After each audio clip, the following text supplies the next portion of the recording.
ಯಾರು ಇನ್ ಆಗ್ತಾರೆ, ಯಾರು ಔಟ್ ಆಗ್ತಾರೆ ಕೆಲವೇ ದಿನಗಳಲ್ಲಿ ಗೊತ್ತಾಗತ್ತೆ. ಸೊ ಆದ್ರೆ ಪ್ರಮುಖವಾಗಿ ರಾಜ್ಯದಿಂದ ಏನಾಗಬಹುದು ಅನ್ನೋದ್ರ ಬಗ್ಗೆ ಕೂಡ ಕುತೂಹಲ ಇದೆ. ಥ್ಯಾಂಕ್ ಯು ಧರಣೇಶ್ ಡೀಟೇಲ್ಸ್ಗೆ. ಇನ್ನು BY ರಾಘವೇಂದ್ರಗೆ ಸಚಿವ ಸ್ಥಾನದ ಹಿಂದೆ ಹಲವು ಲೆಕ್ಕಾಚಾರಗಳು ಕೂಡ ಇದೆ ಹೈಕಮಾಂಡ್ ನಲ್ಲಿ ಅಂತ. ರಾಜ್ಯ ಬಿಜೆಪಿ ನಾಯಕತ್ವ ಬದಲಾವಣೆಗೆ ಇದು ಅನುಕೂಲ ಆಗಬಹುದು. BY ರಾಘವೇಂದ್ರ ಅವರನ್ನ ಸಚಿವರನ್ನಾಗಿ ಮಾಡಿದ್ರೆ, ಸಚಿವ ಸಂಪುಟಕ್ಕೆ ಅವರನ್ನ ಸೇರ್ಪಡೆಗೊಳಿಸಿದ್ರೆ, ರಾಘವೇಂದ್ರ ಅವರನ್ನ ಮಂತ್ರಿ ಮಾಡಿ ಸಿಎಂ ಬದಲಾವಣೆಗೆ ಇದನ್ನ ಅನುಕೂಲ ಮಾಡಿಕೊಳ್ಳುವುದು, ಅಂದ್ರೆ ಹಾದಿಯನ್ನ ಸುಗಮಗೊಳಿಸುವಂತಹ ಪ್ರಯತ್ನ ಕೂಡ ಹೈಕಮಾಂಡ್ ಮಾಡಬಹುದು. ರಾಘವೇಂದ್ರ ಅವರು ಕೇಂದ್ರ ಮಂತ್ರಿ ಆದ್ರೆ ಇಲ್ಲಿ ನಾಯಕತ್ವ ಬದಲಾವಣೆ ಫಿಕ್ಸ್ ಆದಂತೆ ಅಂತ ಹೇಳಲಾಗ್ತಾ ಇದೆ. ಹಾಗಾಗಿ ಕುತೂಹಲ ಮೂಡಿಸಿದೆ ಮೋದಿ ಸಂಪುಟ ಪುನಾರಚನೆಯ ವಿಚಾರ. ಮೋದಿ ನಿರ್ಧಾರದ ಮೇಲಿದೆ BSY ಅವರ ಭವಿಷ್ಯ ಕೂಡ. ಹಾಗಾಗಿನೇ ಈಗ ಇಷ್ಟೆಲ್ಲ ಒಂದು ರೀತಿಯಾದಂತಹ ಮಾತುಗಳು ಕೇಳಿ ಬರ್ತಾ ಇರುವಂತದ್ದು, ಸಾಕಷ್ಟು ಜನ ಹೇಳ್ತಾ ಇರುವಂತದ್ದು.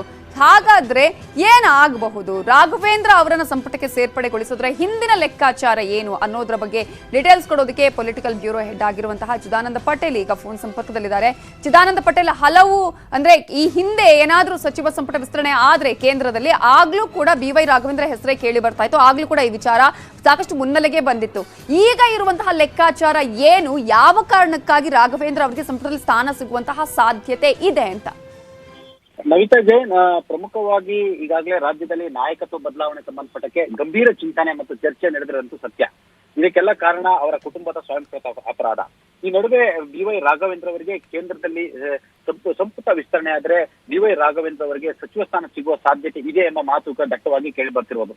ಒಂದ್ ಕಡೆ ನಾಯಕತ್ವ ಬದಲಾವಣೆಯಾಗುವುದು ಖಚಿತವಾದ್ರೆ BY ರಾಘವೇಂದ್ರ ಅವರಿಗೆ ಸಚಿವ ಸ್ಥಾನ ಕೊಡಲಾಗ್ತದೆ. ಆ ಮುಖಾಂತರ ಮುಖ್ಯಮಂತ್ರಿ BS ಯಡಿಯೂರಪ್ಪ ಅವರನ್ನ ಶಮನಗೊಳಿಸುವಂತದ್ದು, ಸಮಾಧಾನ ಮಾಡುವಂತದ್ದು ಮತ್ತು ನಾಯಕತ್ವ ಬದಲಾವಣೆಗೆ ಕೊಡ್ತಕ್ಕಂಥ ಗಿಫ್ಟ್ ಅವರ ಕುಟುಂಬಕ್ಕೆ ಒಂದು ಕೇಂದ್ರದ ಮಂತ್ರಿ ಸ್ಥಾನ ಕೊಡುವಂತ ಗಿಫ್ಟ್ ಅಂತಲೇ ಕೂಡ ಹೇಳಲಾಗ್ತಿದೆ. ಇದು ಒಂದ್ ಕಡೆ ಮುಖ್ಯಮಂತ್ರಿ ಯಡಿಯೂರಪ್ಪನವರ ಪುತ್ರ BY ರಾಘವೇಂದ್ರ ಆಗಿರುವುದರಿಂದ, ಜೊತೆಗೆ ಪ್ರಮುಖವಾಗಿ ಆ ಮುಖಾಂತರ ಮುಖ್ಯಮಂತ್ರಿ BS ಯಡಿಯೂರಪ್ಪ ಮತ್ತು ಅವರ ಕುಟುಂಬವನ್ನು ಕೂಡ ಶಮನ ಮಾಡುವ ಉದ್ದೇಶದಿಂದಲೇ ಅವರಿಗೆ ಮಂತ್ರಿ ಸ್ಥಾನ ಸಿಗುವ ಸಾಧ್ಯತೆ ಇದೆ ಅಂತ ಹೇಳಲಾಗ್ತಿದೆ. ಯಾಕಂತ ಹೇಳಿದ್ರೆ ರಾಘವೇಂದ್ರ ಅವರಿಗೆ ಒಂದ್ ಕಡೆ ಒಂದ್ಸರಿ ಶಾಸಕರಾದಂತವರು, 3ನೇ ಬಾರಿ ಈಗ ಅವರು ಏನು ಸಂಸದರಾಗಿರುವಂತವರು ಮತ್ತು ಮುಖ್ಯಮಂತ್ರಿ ಕುಟುಂಬದಲ್ಲಿ ಸದ್ಯಕ್ಕೆ ಮುಖ್ಯಮಂತ್ರಿ ಬಿಟ್ರೆ ಅಧಿಕಾರದಲ್ಲಿ ಇರ್ತಕ್ಕಂಥವ್ರು ಕೂಡ ರಾಘವೇಂದ್ರ. ಅಲ್ಲದೆ ನಾಯಕತ್ವ ಬದಲಾವಣೆ ಖಚಿತ ಅಂತ ಹೇಳಿದ್ರೆ ಅದು ರಾಘವೇಂದ್ರ ಅವರಿಗೆ ಮಂತ್ರಿ ಸ್ಥಾನ ಒಲಿಯುವುದು. ಆ ಮುಖಾಂತರ ಮುಖ್ಯಮಂತ್ರಿಗಳ ನಾಯಕತ್ವ ಬದಲಾವಣೆ ಆದಿಯನ್ನು ಸುಗಮ ಮಾಡಿಕೊಳ್ಳಲಿಕ್ಕೆ ಕೇಂದ್ರದ ಪ್ಲಾನ್ ಅಂತೆಲ್ಲ ಕೂಡ ಹೇಳಲಾಗ್ತದೆ. ಅಂದ್ರೆ ಚಿದಾನಂದ ಪಟೇಲ್, ಈ ಹಿಂದೆ ಕೂಡ ಈ ಎಲ್ಲಾ ವಿಚಾರಗಳು ಕೇಳಿ ಬರ್ತಾ ಇದ್ವು. ಅಂದ್ರೆ ಆ ನಂತರ BSY ಒಂದು ಹೇಳಿಕೆಯನ್ನು ಕೊಡ್ತಾರೆ, ತ್ಯಾಗದ ವಿಚಾರವನ್ನ ಕೂಡ ಹೇಳ್ತಾರೆ ಆ ಸಂದರ್ಭದಲ್ಲಿ. ಸೊ ಇವೆಲ್ಲವೂ ಕೂಡ ಲೆಕ್ಕಾಚಾರಗಳು ಇದರ ಹಿಂದೆ ಇತ್ತಾ ಹೇಗೆ?